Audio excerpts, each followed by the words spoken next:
And our next guest is connecting their audio. Now, while she's doing that, Lorraine, talk about the event today, where you were, what was going on. You sent me a lot of pictures. Talk about that, and we're going to introduce our guest.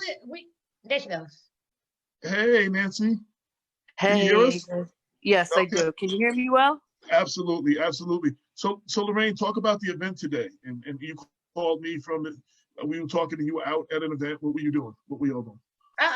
Nancy, where were we? In Greenburgh or White Plains? I think we walked Greenburgh, White Plains, Scarsdale, and Hartsdale, right?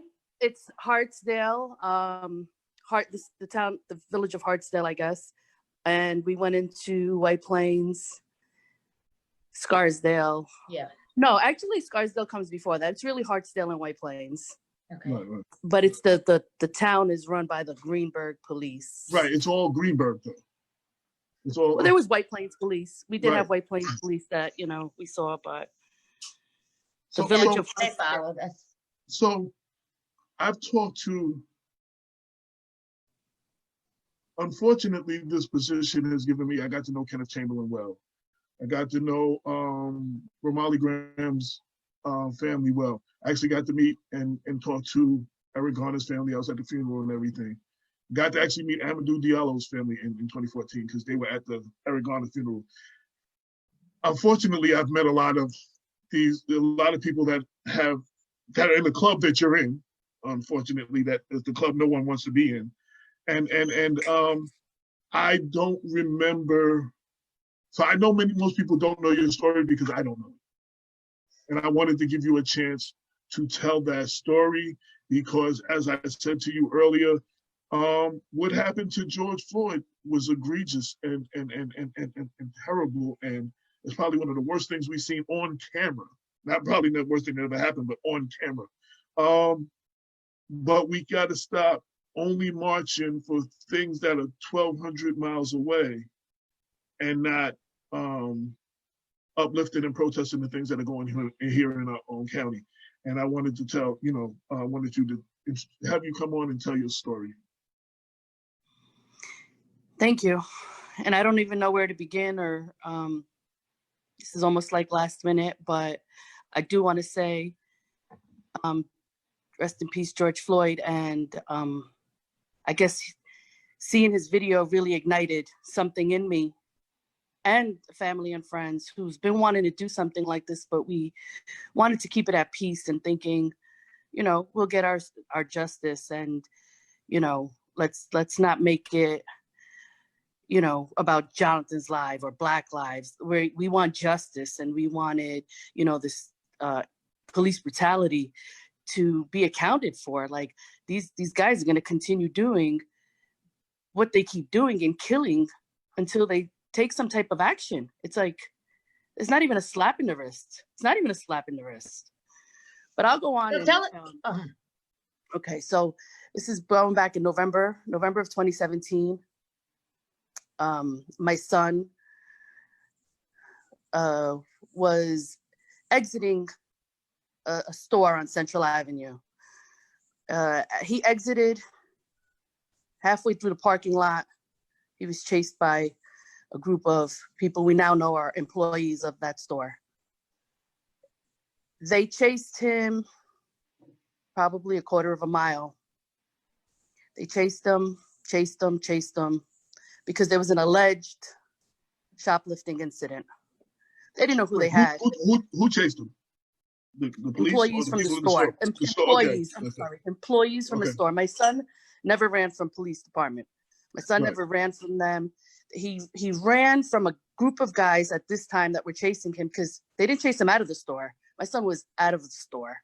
He was in a parking lot and he turned and there was 4 to 5 men running after him. My son ran, but they didn't know he didn't know what was going on, or maybe he did know what was going on. I can't say because he's not here to tell his story. Right. But from what I have heard, he didn't know what was going on, kind of, in the sense like, why are these guys running after him? Because he wasn't stopped inside the store. And a witness had said they stopped a couple of people at the store prior to running after my son. So they didn't know who set this alarm off. that took, Okay. that went off in the store. Right.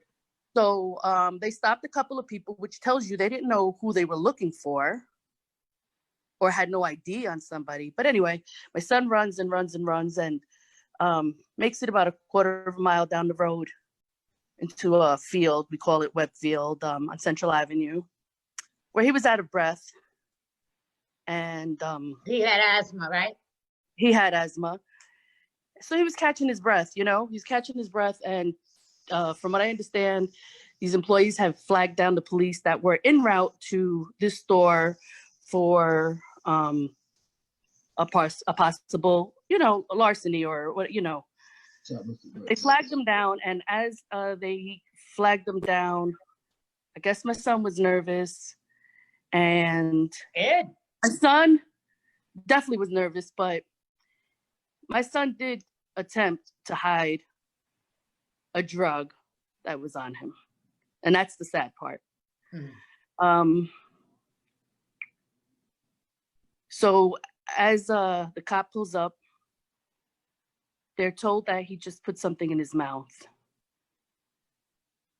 And the cop tackles him down to the ground and tells him to spit this item out. Apparently they never got to it because they were on his back on the ground. Cop number 2 joins. And they're saying that he wasn't really resisting, but he couldn't get to his hands to try to cuff him. But they couldn't get to his hands because my son was laying on his arms because the 2 cops are sitting on top of him. Come on, you're talking about maybe 400-500 pounds of weight, and you're trying to reach my son's arms. How are you going to get his arms to arrest him? But at this point, it wasn't even about an arrest. You should be worried about possibly a medical call. And why are you worried about cuffs when it's complicated? But, cop number 3 gets on the scene and within seconds, not even minutes, automatically tasered my son without warning. And I say without warning because the first officer actually got kind of hit by it. So he didn't give warning that it was going to happen. And then second, lift up his shirt and taser him directly skin to skin contact, where my son's body basically, as witnesses say, turned lifeless. His body turned lifeless. So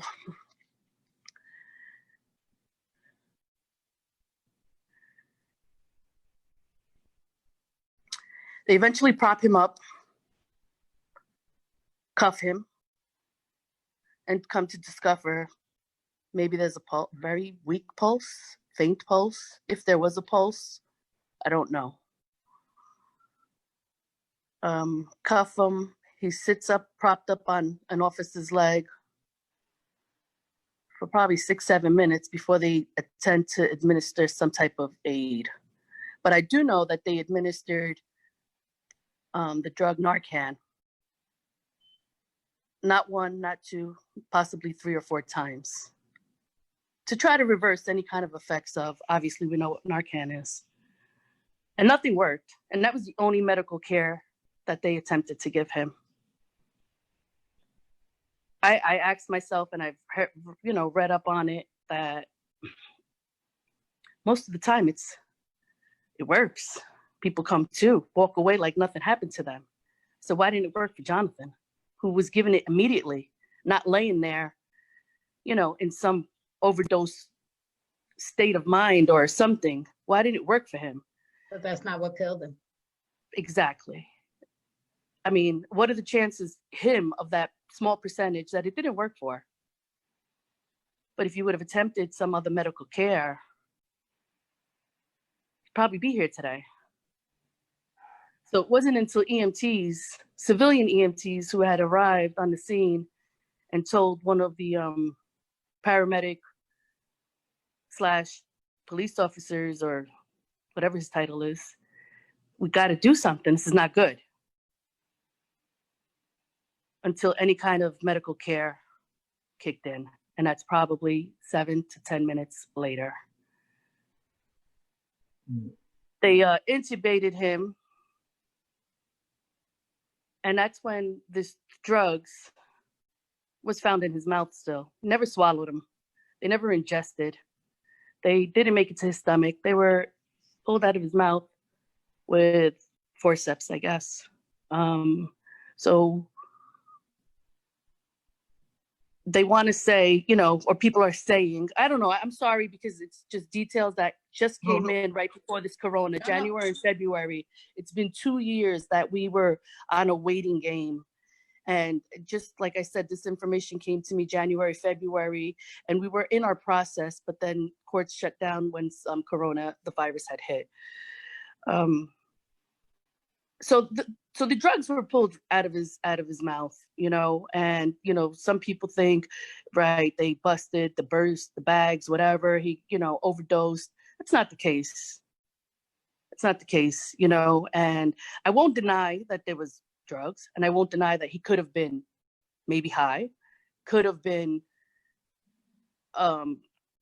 drugs in his system, but it's not those drugs that day. My son left the house at 5 p.m, and by 6 o'clock, he was fighting for his life.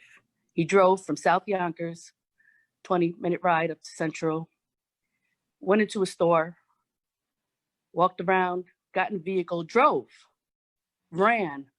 How is a person in an overdose state of mind managed to do these things?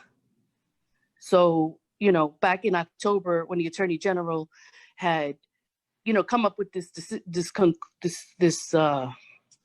conclusion that, yeah, the drugs, you know, it hit right to the brain. And how long before they told you, before the let me just before after the incident, how long did it take for the authorities to tell you your son was dead? That night alone was a nightmare in itself, Lorraine. And I don't know how much time we have here. And at this point, I'm free to kind of say whatever I want to say. And there's like no type of gag order on this. But, you know, I guess people do need to know. I got it out of them. They didn't tell me. I told them, was my son alive? And I can go on that evening. And it was about 7:30 that evening.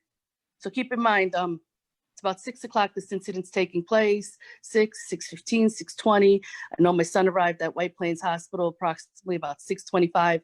And by 6:54, he was declared, he died. I got a phone call approximately 7:30 that evening that my son had been arrested from someone who heard. Wasn't there fully, but was there, but wasn't there to see it all. And I waited a little bit and made a couple of phone calls, and my son called, and we found out he's up in Greenburgh. I left my house around 9 p.m. that evening to head up to Greenburgh. I picked up my sister on the way and Jonathan's girlfriend. And we went up there. It's 9:25. I get to the precinct and I tell them who I am, and I believe my son is arrested, is here. I waited from 9:30 till about 10:45 to be seen. I went up to the window twice and asked what's going They on. knew by that time that he was dead, right? No. They knew. No. The whole time I am thinking my son is going through night court and I'm trying to go bail my son. Yeah, that's what I'm saying. Okay. Yeah, I didn't know anything yet. And eventually we get called in finally. And, you know, the questions, the line of questioning was, is this your son? Shows me a picture. And the line of questioning was medical. Did your son have a medical condition? Did your son have asthma? Did your son have enlarged heart? Did your son smoke? Did your son use alcohol? Did your son use all of these questions, line of questioning? And I'm answering as truthful as I could possibly be. And, you know, never in my mind was I, you know, thinking They was gathering information for their cover-up. Exactly. Yeah. And yes, I did say my son has asthma, and he actually has an inhaler, carries an inhaler and stuff like that. But it got to the point, like, why are you asking me the questions? Like, what's going on? And my sister, who was with me, says, like, is Jonathan here? And they're like, no, he's not here, you know? She's like, he's not here. Is he in Valhalla? You know, we're thinking he got already booked and transported up to the county jail. And they were like, no, he's not here. And where was he? He's in the hospital. And he's in the, now I'm like, wait, he's in the hospital. My sister says, is he going to be okay? Is he okay? And they said, no. And I said to them, is my son alive? And they said, no. And this is how I found out. Wow. I don't know how I managed. I don't know how I think I did. I don't want to say lost conscious, like I passed out at some point because I do remember being outside getting some air with paramedics over me, testing my blood pressure and whatever it was. And meantime, I have a husband at home, my son's at home. How do I tell them? They knew I was on my way up there. How do I tell them? And I called one of my brothers and I just told him, I said, do me a favor, just go to my house and, you know, get Freddie and tell him to come up here, you know? Tell him to come up here. What's going on? And I said, you know, Jonathan had some problem. How do I tell my brother either? You're driving now 20 minutes and you don't want, you know, reckless driving and just whatever. I said, just come up here, please. You know, Jonathan had a situation and I need you to come up here. Just go to my house, pick up Freddie, bring him up. And, you know, they eventually arrive and I'm standing outside this ramp of Greenburgh Police Department. And I'm trying to tell my husband to have a seat. You know, there's chairs outside. They put chairs out for us and a cop and a paramedic. And they're like, where's Jonathan? You know, where's Jonathan? And I was like, just have a seat, have a seat. And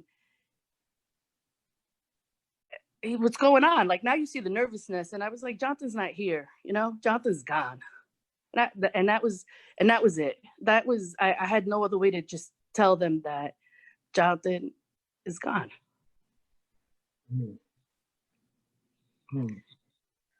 If you, so obviously no officers have been charged, or was there anybody suspended? Was there any disciplinary action towards any police officers or anything of that nature? I don't think charges and disciplinary, they were just probably put on desk duty, as they call it, or modified duty, up until the AG's determination. And to my understanding, they're back on the roads, and that was it. Well, now, I think I overheard something, and please forgive me if I'm stepping out of bounds. I think I overheard you saying something about in the AG's office. They said something about recommendations for the police. Yeah, talk to us about that. They had made some recommendations in regards to the use of the taser, the notification that they had, the way they had notified family, some procedures that they had taken, and they had written that in their report. So I had said to them, I was like, but come on, like, so you're saying they're negligent, in other words, but negligence that caused the death, and there's nothing wrong, like you don't see something wrong with this picture, just a report, a critical report, or whatever level report they called it. I said, so there's just a report and that's it? Like they have to train again, or just didn't make sense. So I told them, I said, you're saying they're negligent, but nothing can happen to them? They were like, no. I said, I'm a mother. If I was negligent, who said what was the cause? This was the special they call them the special investigator on the case. It was from the AG's office, but you know, they get assigned a person. Right. Okay. So it was him that told me, it was him, a female, some kind of like chap. It's like 3 people. I don't keep up with the names. You can't keep up with the names. So the AG's office, that's what. Okay, AG's office, basically, yes. And it was like, if I was neglected and I caused my child's death, I'd be in jail. Absolutely. And they're neglectful, and it caused the death, and there's no accountability.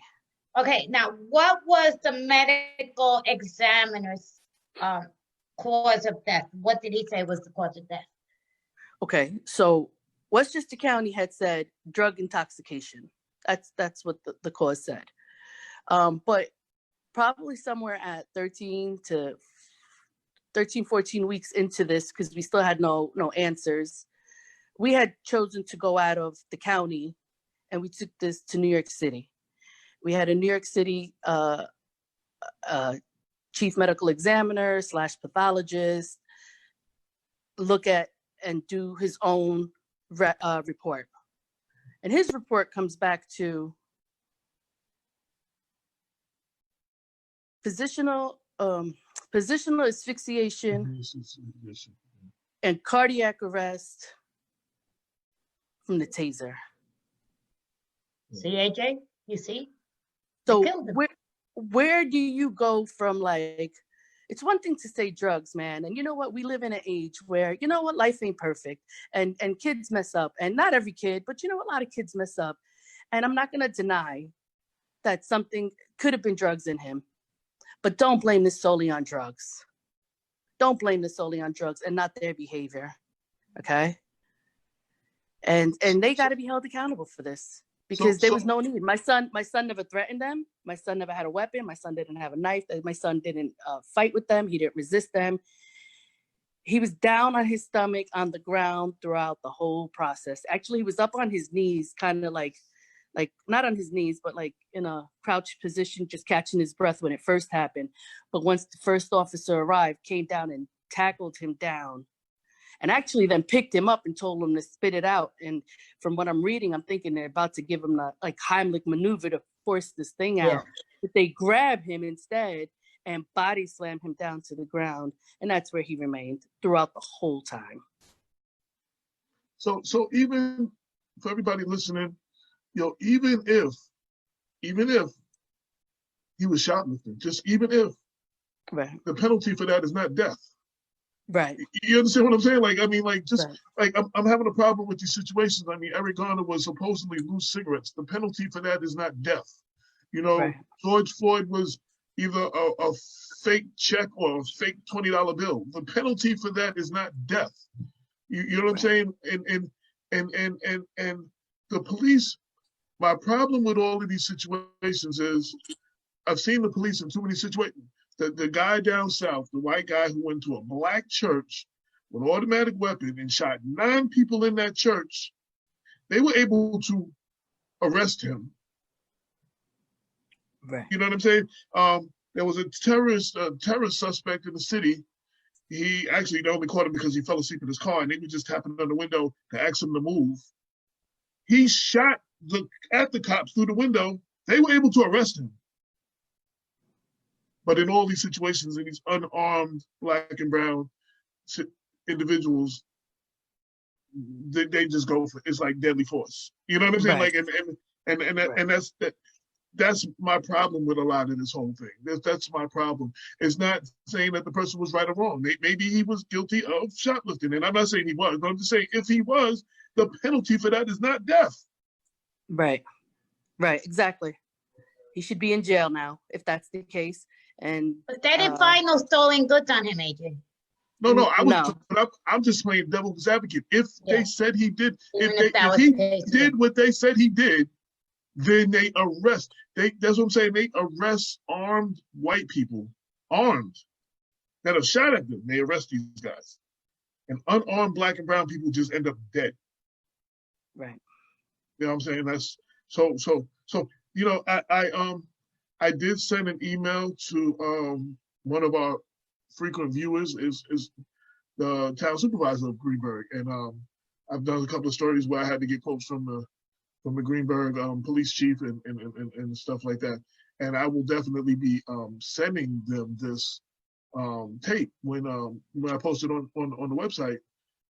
If you could speak to them, the town supervisor of Greenburgh, the police chief of the Greenburgh Police Department, what would you say to them? What do you want done?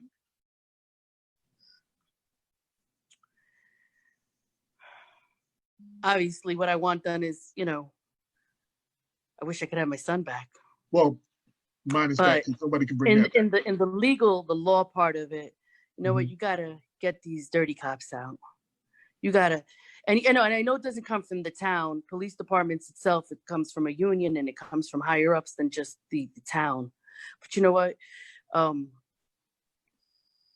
You got to hold these cops accountable. They need to be fired. They need to lose pensions, and they think twice before they go ahead and use excessive force the next time around.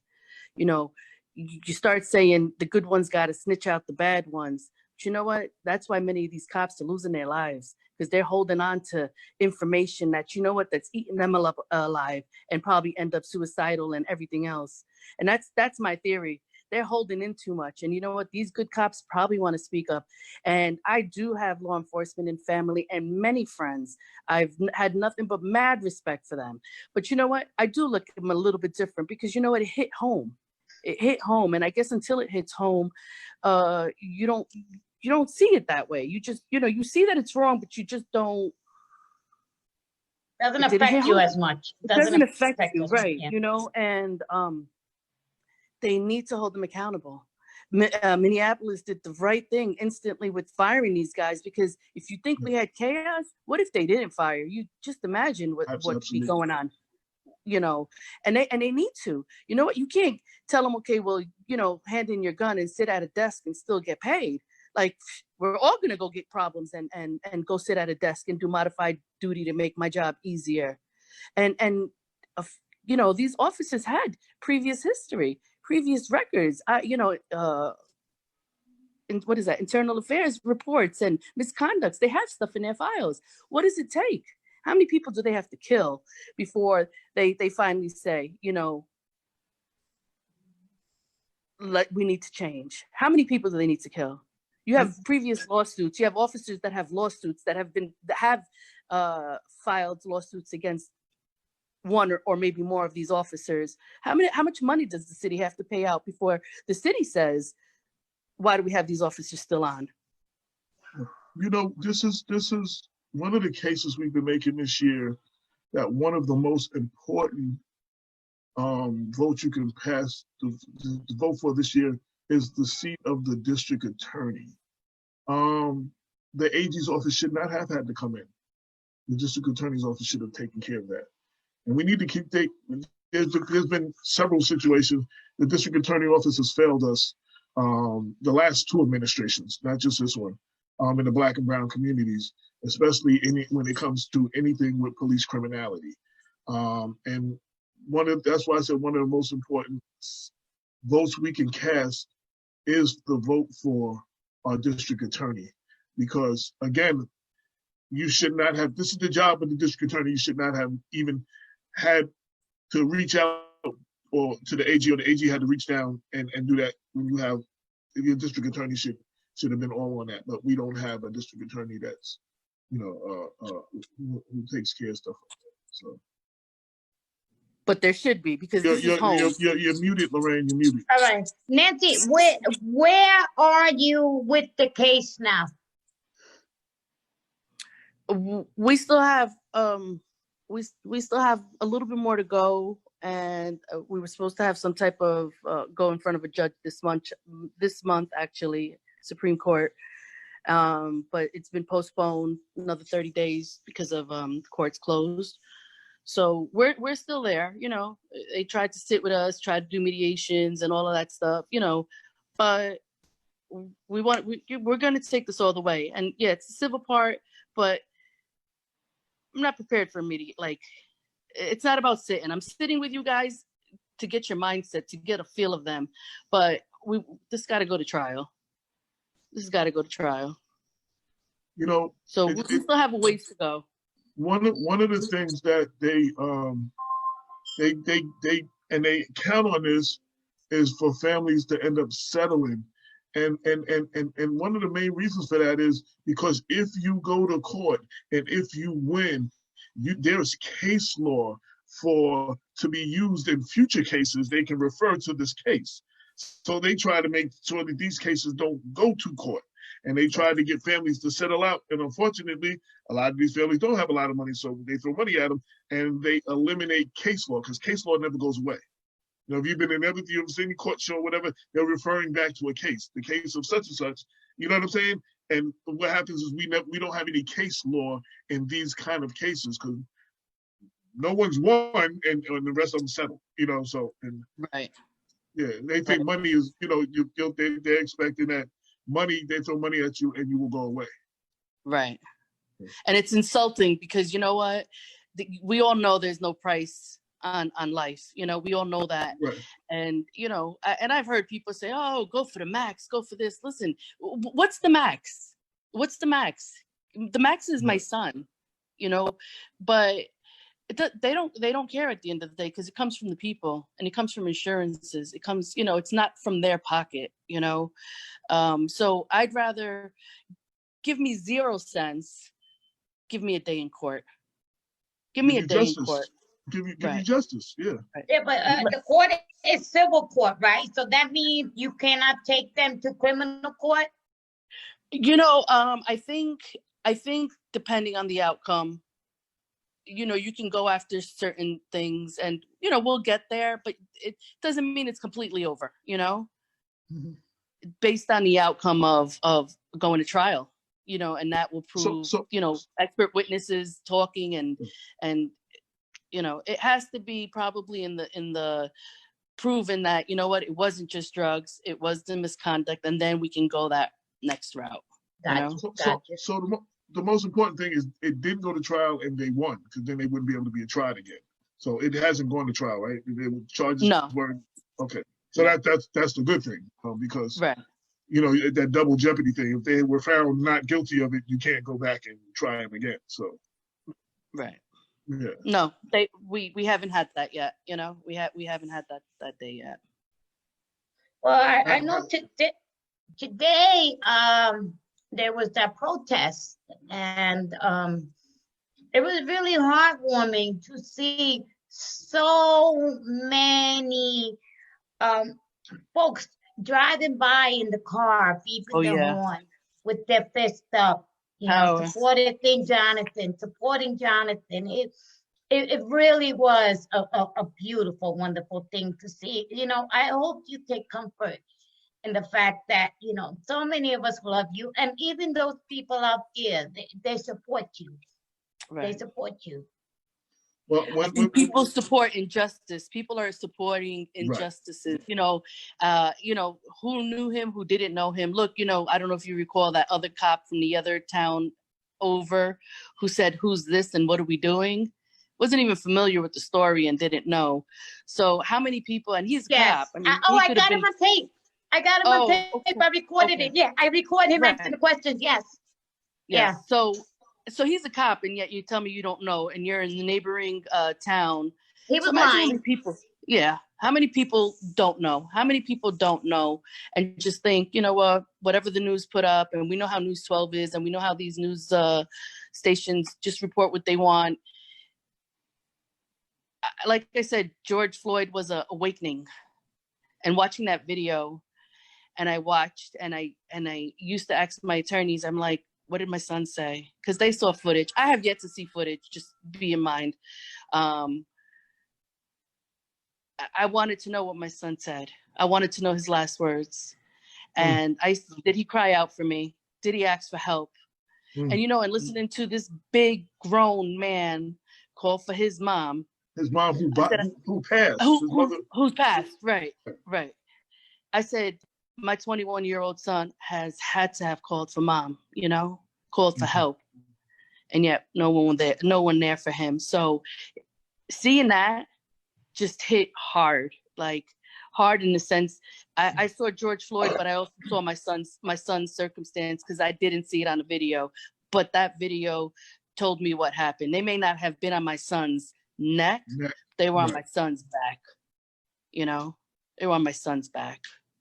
Well, that's what killed Floyd too. The fact that there was 2 officers on his back, and he couldn't get any air into his lungs. It couldn't expand either. His lungs couldn't expand. He couldn't breathe. Right. No, I hear that. And like you said, when you first see that video, you don't think that's happening until you see that second video from the backside of, the other side, and you're like, holy crap, there was 3 guys. Yes. And as I'm watching, when he's like, my legs, my arms, my back, and my stomach hurts, and I'm saying, wow, what's going on with him?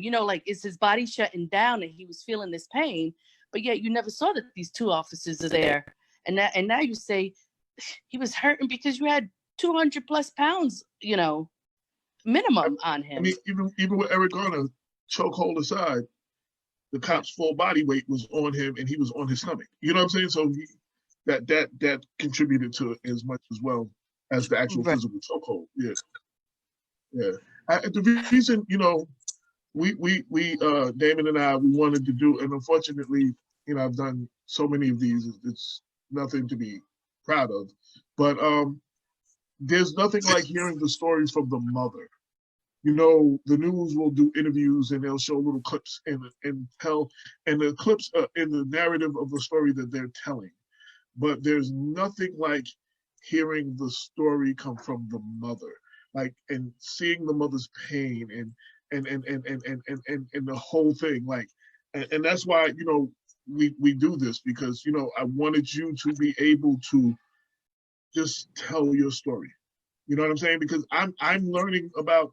I heard the name before, but I actually never knew the story. As much stuff as I covered, I did not know. She's been pretty silent. She's been pretty silent while she's been grieving and dealing with the situation, with her attorneys. But I think this whole thing with Floyd gave her a new strength, to say, you know what, let's do this. So what made y'all go out today? Is it the anniversary of his birthday or death? What made y'all go out today? It's not a particular day. On every 29th of the month, we do go out to that field, whether it's just the immediate family or a group of us. We just go out and pray for him. But it wasn't. I wanted to hold off for the 29th, but the friends, his girlfriend, they were, were set on, no, we need to do this now. Yeah. It's hot and it's heavy, and we can't let people forget, and it was no particular day. It turned out to be a beautiful day, thankfully, and it worked. I was very nervous. Trust me, very nervous. I know we were going into that town. I'm here in Yonkers, and I attended one yesterday. It was bunch of like a couple of congregations here in Yonkers. It was a prayerful memorial vigil down in Getty Square, and I attended that. And and I prepared myself in the sense of, like, you'll be doing this tomorrow, and I didn't want something to go bad. We were in their town, and that's all it took for a dirty look, someone to say something, and them find a reason to just make this hard time even harder. So I was nervous about it, but I did say, if we're gonna do this, we're gonna do it there, because that's where he took his last breath, and those are the cops that we want held accountable. Why do this in Yonkers? Not that we can't do it in Yonkers, but we're doing it there, on their grounds, and many of the supporters wanted to take this all the way to town hall, but it's a Sunday, like, you're not catching courts open. Even, they wanted to go to the court building and the city hall over there, but I said, we're good. We made our point for today. We left from that area on Central Avenue, which is by that high school, Highview High School or something they call it. Went up all the way up to the county center, turned back around, and came back down. Very, very nice. I mean, it wasn't thousands and hundreds of people, but it was enough. AJ, this Black police officer pulled up in the middle medium to the crowd, and he asked, hey, what's going on? Now, if you see a whole bunch of people protesting, when he assumed, oh, this is Floyd, but he knew it wasn't about Floyd. He knew it was something else. So they sent him to ask the questions. I got it all on tape. Because I didn't know what he was going to say, so I recorded it. But even the way they handled it, it was sneaky. So go ahead. You're right. That officer, that the only one that did say something to us, he was from White Plains, actually. Yeah. There was few Greenburgh cops pulling up, every few blocks we get up to. They were hiding in the parking the next lots. shopping center, the next side street, the next, and as we moved up, they moved up with us. No one said nothing. Like I said, other than the one from White Plains. And again, he acted dumb, you know, like he didn't know nothing. And maybe he's brand new.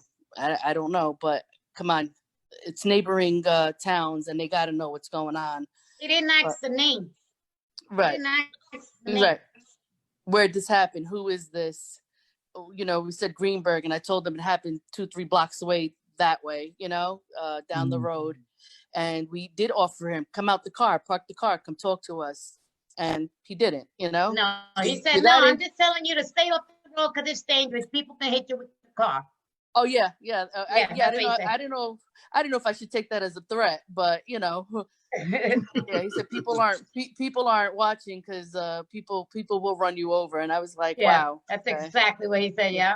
Yep. Wow. People will run you over. So. And it's his job to make sure that don't happen. Thank you. They don't know He's how to distracting do the their job traffic. here, AJ. Right, He right, distracted right. the traffic. Wow. Again, if you could tell the town supervisor, Paul Finer, what you want him to have the police department do, or the police chief, what you want them to, you know, what would you say to them? If I'm going to send this to them, so I want them. And you you have want something to him say- to give you an if you- answer, right, AJ? Right. I'm saying if you want them to hear you, this is your opportunity. That's what I'm saying. I tell you to get rid of your dirty cops. You get rid of the bad cops. You know, you can't continue to allow what they're doing, and not just Jonathan's case, cases before mine, because I've read up, to continue to happen. You know, never said an apology. Instead of came out on TV and talked about a frivolous lawsuit, you know, where's some sort of an apology, something, but no. No compassion. No compassion. And If you know could what? speak to, okay, go ahead. There's nothing. I don't think there's anything that he can do because he doesn't care about me. Doesn't care about me and you or anybody else. You know, but he needs to do something with these officers, and officers who have cost his town, his municipalities money. You need to let them go. Okay, immediately let them go and let the criminal system, the justice system, handle them in that other part. You cannot keep these cops on force. Okay. And the other thing is that we talk about, you know, repealing 50A with these body cams and putting this in, you know, what good is having body cams also? And this is part of my problem also, when they go on and off throughout the incident. That body cam should be turned on and stay on until end of call, until end of whatever it is. Shift, The duty, yeah. Yeah. Or, you know, the end of, not even the shift, just the end of that call, at the end of whatever call it is, whether it's a 3-hour call or whether it's a 5-minute pullover, that body cam goes on and it stays on. Not cuts on and off like it did in ours. Not catches what it wants to catch. Not who had theirs on. Not what came out good and what didn't, what has sound and what doesn't, you know. Again, wait. So I'm clear. They were wearing body cams, and some of the video cuts on and off, so you can't see the entirety of what happened. And right, some of the audio was missing or something. Yes, we have clips. We don't have a straight, full, like one person full video, you know, that's useful. Anything, you know, and I don't want to say useful, but like the Sounds 3 like men it was on top. edited. Do you think that was actually faulty equipment, or that they edited clips to send you clips, like they omitted pieces of video? I don't think everybody's equipment gets faulty in one night, you know. You know, you got one guy, maybe 2 guys, but I mean, from what I understand, there's quite a few, and they must have probably been edited. I mean, edited. I'm also, we have, like I said, we have a district attorney race. I'm also going to make sure that the current district attorney and the opponent who's running against him see this. What would you like to say to them? they need to stand for the people, because the people stand for them. You know, we are your voters. We are the ones that vote you in to help us and protect us. You know, sometimes we say, who votes for you? The people that you support don't even vote for you because they live out of county, out of wherever. And, you know, it's about voting and money and donations that come in. And it can't be. They need to stop accepting donations from these PBAs and from any kind of law enforcement agencies. And you can't accept money because, you know, then you're not hold like you owe me one. And that needs to stop, you know, which I have heard recently. A few people, you know, are going towards that route, and that should be, because you owe no favors. You owe me nothing. You gave me money, and what am I supposed to do for you? You know, what am I supposed to do for you? So, you know, whoever it is, Miss Mimi Roca, whether it's Anthony Scarpino, we need change. We need change in so many ways, and they should have their hands on something. I mean, from what I understand, my case didn't touch the district attorney's office at all because it goes to, you know, the AG's office. So I can't say, you know, they let me down, but because they didn't have any dealings with it, you know. They should be the front line. They should be the first line of defense, though. They should be the first line of defense before the AG. It should be. I think because, you know, they say when it's a death, it goes straight to them. If it was just some kind of misconduct or something, then it goes to, of course, the district attorney. But when it's a death, and especially without a weapon and no threat and all of that, you know, it goes straight to AG's office. You know, and they did absolutely nothing with it, AJ. Nothing. You know, nothing. And you know, it from 2017 till 2019, in the 2 years, that office has seen 3 different AGs. You know, it started off with the guy who's there, Snyderman, right, and then you know, who had resigned or with all his stuff going on, and then Ms. Underwood, yes, Barbara, who was there, who wasn't making a decision under her belt, which was a temporary thing to make a decision like this. Mm-hmm. And then you had Ms. Tish James, who was brought in 2019, and I said, you know, okay, we have someone solid. We're going to get results because we have someone who's finally appointed and someone in who can take this and view this case and view it fairly. You know, and in my heart of hearts says either you didn't view it fairly, or a decision was made early on and it just sat on somebody's desk for 2 years and you had to break the news. So I don't know what it is with the Attorney General's office. Was a decision made from 2, 3, 4 months into this, and it sat there for 2 years and she had to break it to us? Or did you not look into this at all? Like, and if you did look into it, what were you looking at? Because you obviously didn't give evidence any thought. Because how could you just say this is okay and blame this strictly on drugs and not everything else that they had done? You know what? I did misspeak. You said it goes straight to them. Governor Cuomo passed this executive order that if there's a death in a police confrontation that leads to death, that the AG's office is the special prosecutor or something. Yeah. Not that the office needs that executive order, because if you go to the AG site, he is the chief law enforcement. Like, that's his job. Like, he can investigate any case, anybody. He can investigate the governor. He can investigate anybody in New York State. So he actually doesn't need that permission, but the governor made this executive order, so he's supposed to look at it. I know the first death that happened after that was the Mount Vernon, Raynette Turner, in custody, died in custody. That was the first Snyderman was still in after the executive order. But anything I didn't ask you that you want to tell everybody? Anything that you want people to know that I haven't asked you? Listen, I can go on. I can go on, but I guess it's just to best, you know, give them some info. And I felt crazy support. I have mad love and support. And I know who my supporters are. And it's not about who's supporting, because you're not paying my bills. When I say support, I mean about love and prayers. And, you know, acknowledge the fact that this is a grieving mother. I post constantly on Facebook. We have an 11 memory page of Jonathan, and I get more love on that than I do on a family picture. You know what I mean? And that means a whole lot to me. And I'm thankful. Whoever comes out, whenever they can come out, whether it's a vigil, whether it's a day like today, can't hold nobody. Because you know what? People have plans. But when you push things aside and you said, I'm going to do this, it really says a lot. It says a lot. Like, I want to be there for her. Whether you know my story, you don't know my story. A lot of people finally learned my story today. Just understand, like, we raise our kids. Anyone listening in, we raise our kids to the best that we can.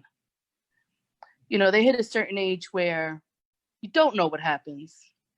You don't know what they're doing, but you just try to be the best mother that you can be, or best parent that you could be, and hope to raise them the best way. Do they make wrong decisions? Hell yeah. Okay? Hell yeah. And you know what? You hope that either they learn from these things and life changes better for them, but not to end up, being in the situation that Jonathan was put in. So when you think that you're untouchable from whatever way, whether it's street crime, whether it's police brutality, whether it's whatever it may be, it can hit you at any moment. So when you have kids, don't think that this can't happen to me. Because all it takes is one bad day or one bad decision, and your life will be turned upside down. Okay? We can only do so much with them, and even raising them well and doing the best that you can with them, anything can fall apart. Well, he didn't do nothing wrong anyways. No, honey. It's not even about doing nothing wrong. You know what? I don't live with a regret of saying, God, I should have. Why didn't I do this? I don't live with that regret. So I do have a little piece in my heart. I was the best mother I could possibly be. I probably could have been better, but we can all be better. But I was a good mother, and he was a great son. I have 3 sons, and he was a great son. Didn't give me a hard time. Wasn't one of those kids and that fuck him again, or what is he up to now, and what happened now? That wasn't it. And I work in the environment. I work in the school district, and I work with young adults. And you know what? And I can see, I used to talk to kids, young high school kids that I worked with, and just remember you have a mom at home. Don't hurt her like this. When they were out there fighting and doing this, and come on, think of long term. Think of, who you're gonna hurt at the end of the day, and just trying to like guide these kids to better. And I would listen to these high school students as if they were my kid, because my kids were in high school at the time. And I would say, you know what? Have some compassion. You know what? They're kids. It's not about getting them suspended, getting them written up, getting them in trouble. It wasn't about that. It's help them, be there for them. And only because my kids are in high school, and I would hope that my kid turned to somebody be there to help them. Whether it was a ride home, whether it was, listen, I had some kids at one point, north side, south side of Yonkers, needed to get home. They couldn't get on the bus from the school building. I would hide them in my trunk and take them home, get them across Getty Square border to get them home to avoid being jumped.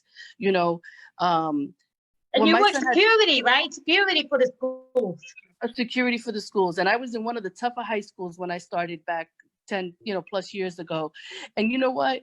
And years later, which I read on the post earlier that we were on, that's Miss Nancy, and I was still acknowledged as Miss Nancy. You respect these kids, you treat them with respect. They're not perfect. You could be from suburbia New York or wherever you live. We're kids, we're children. There are children. You do the best that you can with them, and you just hope that they turn into good adults. And they're not perfect. None of us are perfect. And that's why law enforcement is there, because there's no perfect in life. Because if life was perfect, we wouldn't need you. We'd be, policing ourselves out here because we'd be able to handle it. But yes, we need law enforcement, because there is true crime and true things happening. But come on, these are kids. You can't target these kids. You can't just think that they don't matter. Because at the end of the day, you know nothing about them. You knew nothing about my son. You knew nothing about him. You just saw him as alleged a shoplifter and a drug user. You knew nothing about him prior to November 29. So lastly, I want to ask you, I'm sorry. Lastly, I want to ask you, one of the things, my partner Damon Jones is the head of Black Law Enforcement of America. He works in corrections, and he challenged the elected officials to all local, state, and federal and county to pass some police criminality laws, because one of the things that, like the Eric Garner situation, the chokehold was banned by the NYPD, but that's not a New York State law. So while he violated policy, he did not break the law. That's why he's never been tried. He didn't go to jail in it. So Damon is challenging people. Black Westchester, we've been challenging the elected officials to pass police criminality laws. When they break the law, they go to jail, because firing them is not good enough, because most people might not notice the cop in Cleveland who killed Tamir Rice, he got fired. You know what? He's working at another police department now. Right. You know what I'm saying? So firing is not even good enough. So what would you say to your elected officials on the need for laws when police violate the community like that, when they violate their oath, when they violate their policies and procedures? But in the situation that you're in, what would you say to your all the elected officials that might watch this? They need to be treated just like you and I. If you broke your ethics and your job descriptions and what you're supposed to do to protect and to serve, and you stepped out of line, and yet you weren't a threat, I get it. They go home every day and they're glad, they leave the house and hope to come home every day. But you know what? It's that you signed up to be a cop. You know that you take a risk every day, and we all take risks in most of our jobs, but not in law enforcement. You take a higher risk because you know the world we live in. But I read somewhere that they pass away, and yet they have this 21 gun salute, and they die with honors and this and that. But the kid that they kill gets built the narrative on him, the worst person in the world, and was useless and a piece of shit, and this, that, the other thing. So you're doing them a favor getting killed, because I don't want to say doing them a favor, but it's a plus for them. Yeah, it's a plus for them dying in the line of duty in a sense. Never want that, and I don't want to sound like that's what you want. It's not. But you're not advocating the killing of police, but no, so. Definitely not. Definitely but not. The police officer, you would want to go with honors.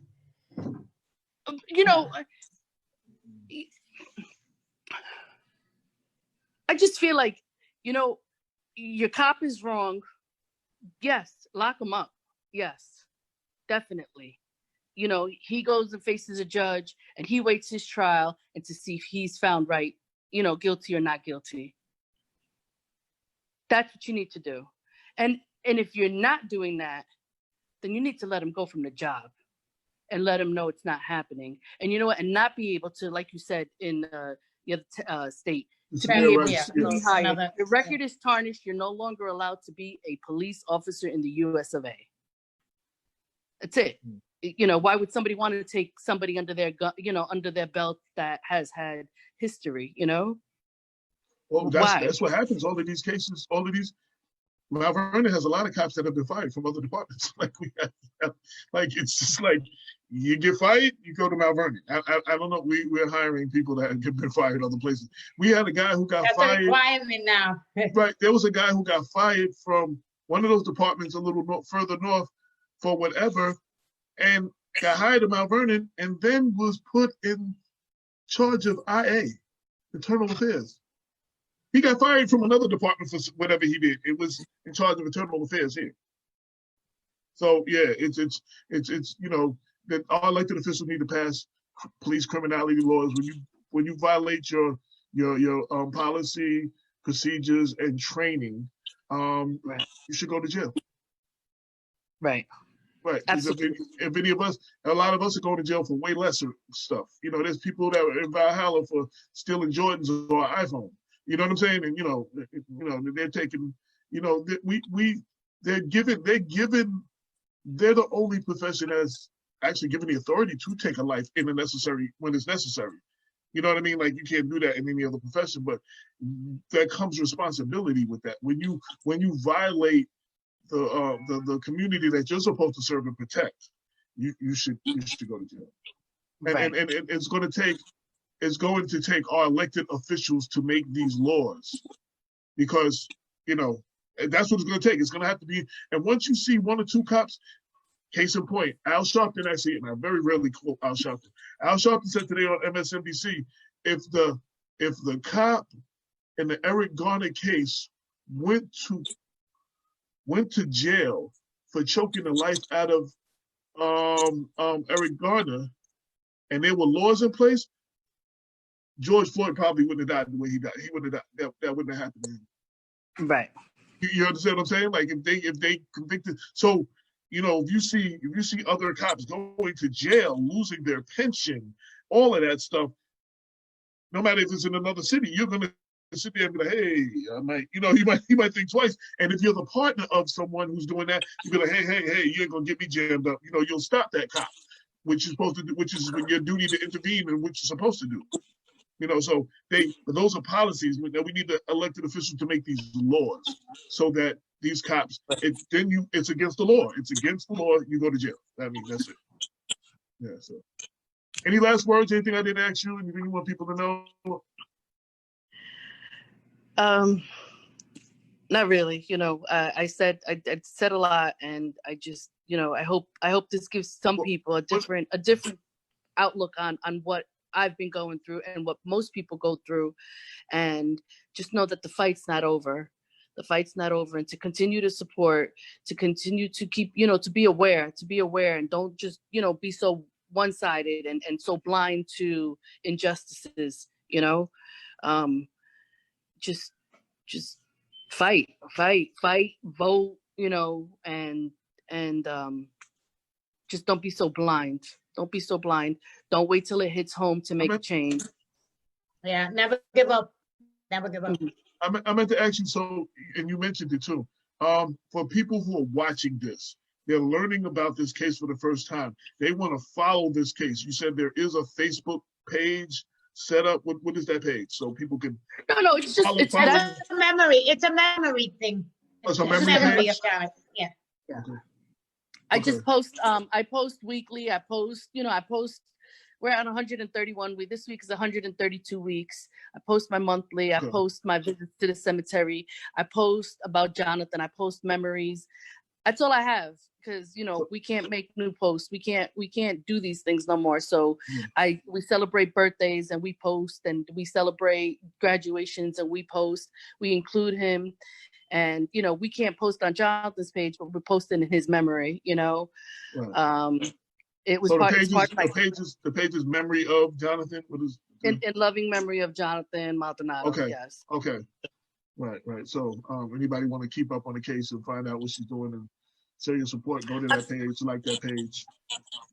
I mean, it doesn't show much of the in regards to the legal part of this. It's just not it's personal. Case, no. It's not the case. It's just it's personal life, not in regards to the case. Yeah. Yes. Well, we're gonna. I tell you, like I tell everybody else, and you, Lorraine will tell you, we're gonna follow this to its conclusion. So, you know, you need us, you just tell Lorraine. We're gonna, you know, you got court dates, anything coming up, you whatever. We're gonna follow this too, and we're gonna report on this, and we're gonna inform the people what's going on. We're gonna keep this alive so that they can't never just shove this under the carpet like it didn't exist. We're going to help keep this alive and keep his name alive, so they know they're gonna have to deal with this at some point. It's not gonna just go away. We're not gonna let it go away. So, you have us for that. If you need us, I really appreciate it. Yeah. I really appreciate it. I've been wanting to reach out, and I started watching, you know, some episodes and stuff, and I did become friends with Ken Chamberlain, and he has gotten me involved in the WCPR, and you know, I've attended a meeting, and then, you know, everything just happened at timing, winter storm, but I do follow him, and I'm happy for him, and I follow his fight. You know, I don't walk his shoes; it's a different shoe, but I know that walk, you know, and you know, like you say, this is close to home. This is Westchester. This is we are probably one of the only two current ones that are going through this here, you know, in Westchester.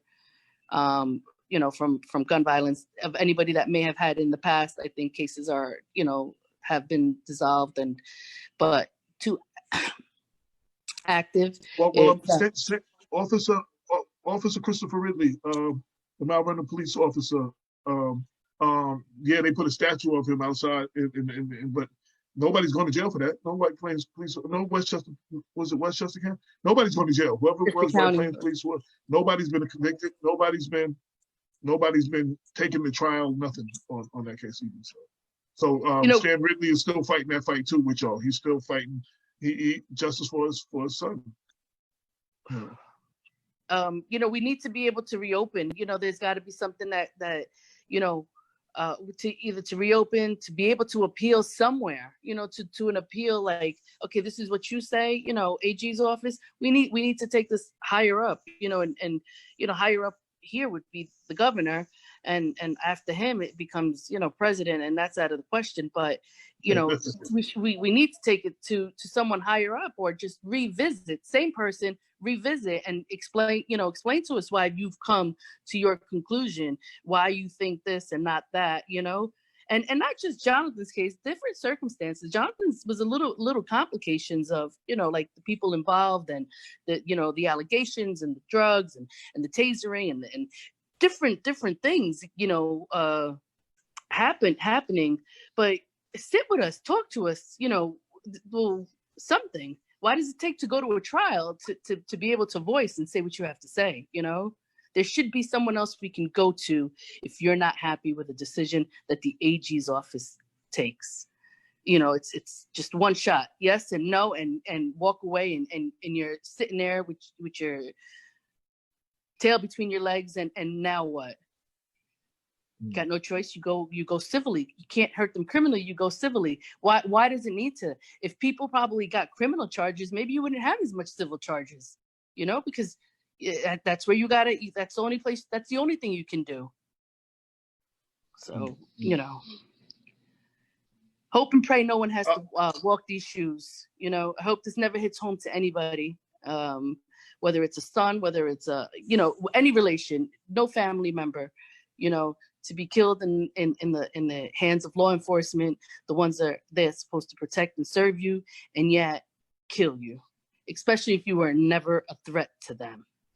Never a threat to them, and one of our listeners. I'm sorry. One of our listeners said legislation can be introduced whereby if a police officer is fired for any misconduct, state-issued state police certifications can be permanently revoked. If done correctly, this could conceivably follow a disgraced officer in lieu of that officer leaving the state seeking employment and law enforcement in another state. So that's just we need our we're fighting this fight, and we're going to stay on top of that too. We need our elected officials to pass legislation, from the municipalities to the county to the state, and then you got to work bottom up, because we're not going to get it from the top. So you got to work bottom up. You know what I mean? And that's what we need. So I want to thank you for taking the time, because I know it's not easy to relive this, because I'm actually asking you to relive exactly what happened to you, and open up and share it with the world. And like, that's not the easiest thing to do by any means of the imagination. So I want to thank you for taking the time, for trusting us to be where you told your story. And we're there for you. Whatever you need from us, let us know. And you can't get me, but you can always you got in touch with Lorraine. That's the same as getting in touch with me. So right. We wish you well. We're with you, and like I said, whatever we can do. Thank you. I appreciate it. I really appreciate it. The love, the support from many, and just prayers for all, prayers for justice for all, not Jonathan, for all. It's hard. They want to see you fall. They want to see you break. They want to see you snap. And you know what? You stand tall and you do what you got to do. I will fight for him till my last breath. And maybe not that like I said, vocal, because I had hope in the justice system. But yes, it failed me. It failed me, and we're here. We're here from this point forward. We were prepared to do this a couple of months ago, like I said, but then with the virus, when we started getting this, when the virus hit, it was like, all right, stay silent. This happens with George. And you know what? It just sparked the little flame that was sitting there, just, ignited. Nice. So thank you. And we'll talk. I'll keep you guys posted. Anything new. I mean, we have court next month. There's something coming up next month, and keep you guys posted. Again, I don't talk about it and I don't post about it in the sense I've posted from day one, justice for him, justice for him. I don't give details because, Right. some things you just don't. We know. You don't have to. You don't have to explain that. Yeah, we know. Mm-hmm. But if there's anything you do need to get out, you let us know. We'll help. Thank you. I appreciate you guys. We need us to keep a spotlight on you need us to keep a spotlight on. We're going to help keep a spotlight on this, so they don't shove this under the rug. Thank you. I appreciate it. There's nothing more. I appreciate it. Guys, we're have a coming to great the night. end of the show.